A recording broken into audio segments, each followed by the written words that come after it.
Premier débrief de l'année. Déjà, on va souhaiter bonne année à nos abonnés. Très belle année sportive.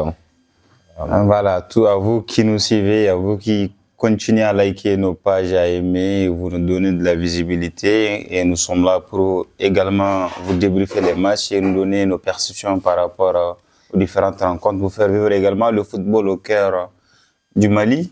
Ouais. Avec des acteurs locaux, les défis, les attentes, les perspectives, le développement sportif malien de façon générale.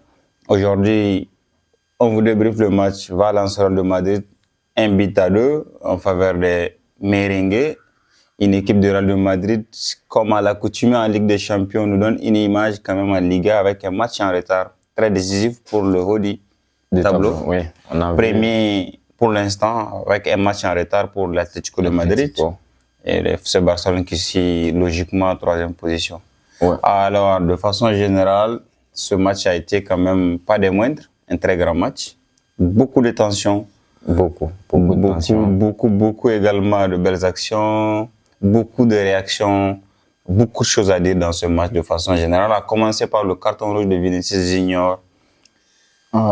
Vinicius, je ne sais pas ce que finalement on va dire sur son cas parce que on a l'impression de vivre ces situations-là chaque week-end avec Vinicius. Chaque semaine, chaque fois qu'il a l'occasion, il fait parler de lui positivement ou négativement. Et quand il n'arrive pas à faire parler de lui positivement, c'est malheureusement dans les moments pareils, il sombre. Et c'est ce qu'on a vu aujourd'hui. Je pense qu'il a beaucoup à travailler sur lui, sur son comportement, sur son attitude dans ces moments cruciaux. Et aujourd'hui, on a remarqué effectivement qu'il est, la plupart en tout cas ont compris, qu'il est très facile de le faire sortir de ses gants et c'est ce qu'ils font. Et très souvent, soit il perd le contrôle de son match, soit il se fait expulser comme il a été aujourd'hui, malheureusement. Malheureusement, comme on le dit, il n'apprend pas de ses erreurs. Il a fait la même chose en équipe nationale, sa Copa América. Également, le Brésil a été éliminé à la suite. Aujourd'hui également, notez la réaction et puis... Très belle réaction d'ailleurs. Très belle réaction et puis de belles entrées de Modric, de Brahim Diaz, de Camavinga qui ont changé le jeu. Alors, Kylian Mbappé, Tchouaméni, pas serein comme Camavinga. Non, en fait, le Real, c'est quand même une équipe difficile à cerner dans sa globalité. On voit un Real qui, soit souvent c'est dans le jeu qu'ils arrivent vraiment à dominer leurs adversaires, soit c'est dans l'attitude aujourd'hui. C'est vraiment dans l'attitude qu'ils ont dominé ce Valence-là, malgré le fait qu'ils aient été diminués, qu'ils aient été menés au score très longuement dans le match. On a vu un Real qui a eu un sursaut d'orgueil et qui l'a eu au bon moment. Je pense que s'ils avaient attendu un peu plus tard dans le match pour commencer à réagir, ça aurait été très compliqué avec un stade de violence très bouillant comme à son habitude. Donc, on sait que les adversaires, souvent, ils galèrent dans ce stade-là. Et Vinicius, particulièrement, il a toujours galéré dans ce stade-là. Le Real, de façon générale, mais aujourd'hui, il s'en sort très bien, les Merengues. Ils s'en sortent également par rapport déjà à l'image de Jude Bellingham qui rate un penalty, d'ailleurs une première depuis son arrivée au Real de Madrid. Oui.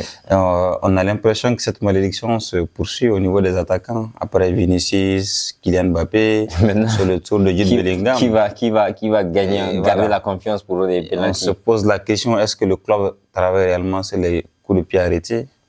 Je pense que si, parce que Bellingham, particulièrement, ça n'arrive pas. Je pense que c'est son premier penalty d'ailleurs raté de carrière, on va dire. Et au Real Madrid, encore, il n'a jamais rien raté depuis qu'il est là. Il est très bon. Aujourd'hui encore, il a été très grand dans le match. Aujourd'hui, je pense que globalement, l'équipe du Real, en tout cas, a montré une belle image. Ils n'ont pas dominé le match comme à leur habitude, comme contre Séville, par exemple. Mais c'est un match, tu vois, ce genre de match où c'est difficile, où il faut être là au bon moment. Et c'est ce qui s'est passé aujourd'hui. On a vu un milieu de terrain du Real Madrid qui n'a pas dominé largement le match, mais qui, dans les moments cruciaux, notamment vers la fin, a été porté par un Luka Modric, un Federico Valverde, un Jude Bellingham qui lui aussi, avant de sortir, a montré de très belles choses. Ce Real Madrid, je pense qu'il est à craindre pour la suite de la saison. Alors, ce Real de Madrid a deux visages. Un Real de Madrid avec une première mi-temps quand même beaucoup attentiste, qui attend beaucoup l'équipe adverse, même si une équipe de Valence qui joue quand même beaucoup avec beaucoup de faits de jeu, perte de ballon, beaucoup de simulation. Souvent, ça frustre l'équipe. Souvent, voilà. Mais bon, n'a pas quand même sombré à la deuxième mi-temps. S'est rendu compte qu'il fallait cette réaction et ne pas succomber, pour ne pas dire aux blessures. Moi, je pense que Valence, surtout, ils n'ont pas géré le timing. Ils ont essayé de protéger leur score au moment où il fallait pas. Ou très tôt, je pense, dans le match, ils l'ont essayé et ça a fait que le Real Madrid a pris l'ascendant dans le match très tôt. Et on sait que ce Real Madrid, quand il te presse haut pendant une longue période, tu finis très souvent par craquer.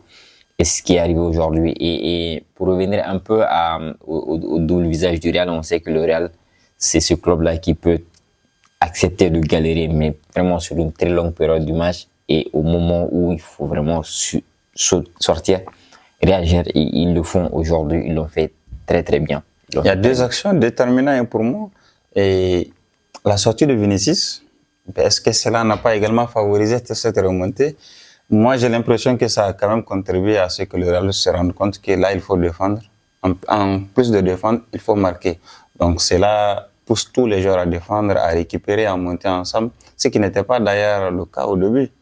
Même s'il y avait eu beaucoup de ratés de la part de Vinicius lui-même et de Kylian Mbappé également. Je pense qu'il a fait un premier match, en tout cas un premier match en 2025, tu veux dire, ouais. Qui n'est pas aussi que ça. À l'image du récent match face à Séville, on s'attend quand même à une dynamique qui ne va pas s'arrêter.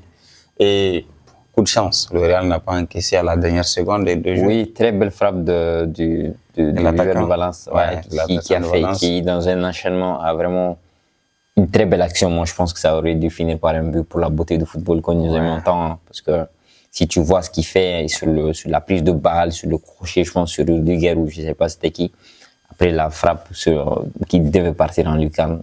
Très belle action, mais encore une fois, on a pris du plaisir en tout cas à regarder ce match-là. Je pense que, tu l'as dit, hein, je ne suis pas trop dans la théorie de c'est parce que Vinicius est parti, ça crée de l'équilibre, mais je pense que ce Real Madrid est toujours mieux avec Vinicius que sans.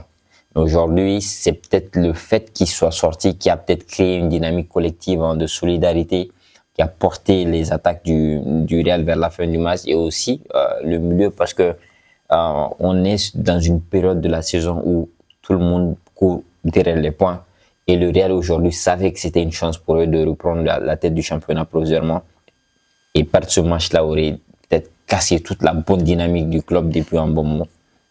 Alors moi, je reste quand même sur cette perception de dire que Vinicius aujourd'hui c'est l'aîné au niveau de l'attaque. Quand je dis l'aîné, c'est vraiment le doyen, c'est le plus régulier, c'est le plus constant. Et les autres doivent prendre exemple sur lui. Donc il doit quand même donner une très belle image de lui. D'autant plus qu'il est aujourd'hui côté Ballon d'Or. Il est vraiment un joueur de renommée, un joueur de classe mondiale. Il doit quand même donner une certaine image. Il doit assainir cela et puis imposer un certain respect qui fait que quand on dit Vinicius, on pense plus à la personnalité et le jeu qu'il produit que ce comportement, pas du tout exemplaire que cela. Je comprends très bien ce que tu dis. Hein. Moi, tu as dû le remarquer, je suis de ceux-là qui pensent que Vinicius, il a beaucoup de talent. Vinicius, c'est peut-être un des meilleurs joueurs du monde actuellement. Mais on a vu les grands joueurs, les meilleurs joueurs au monde. La plupart de ces grands ou meilleurs joueurs au monde ont eu à un moment donné un comportement exemplaire qui a fait que leur renommée est restée. Aujourd'hui, si on voit ce qui entache le plus justement la carrière ou la perception du niveau réel de Vinicius, c'est peut-être le revers de son décor. C'est ce comportement-là, ce mauvais comportement qu'il a, cette attitude qui chaque fois fait sombrer chaque fois. Et remet tout en question d'ailleurs. Remet tout en question. Tu l'as dit, hein, il est ballon d'orable si on peut le dire comme ça, mais on ne cessera de le dire. Hein. Le ballon d'or aussi doit à un moment donné représenter le football. Vinicius, c'est vrai que c'est le football à l'état pur. Personne ne peut dire le contraire. Mais aujourd'hui, il est très souvent dans des situations qui ne sont pas très belles à voir.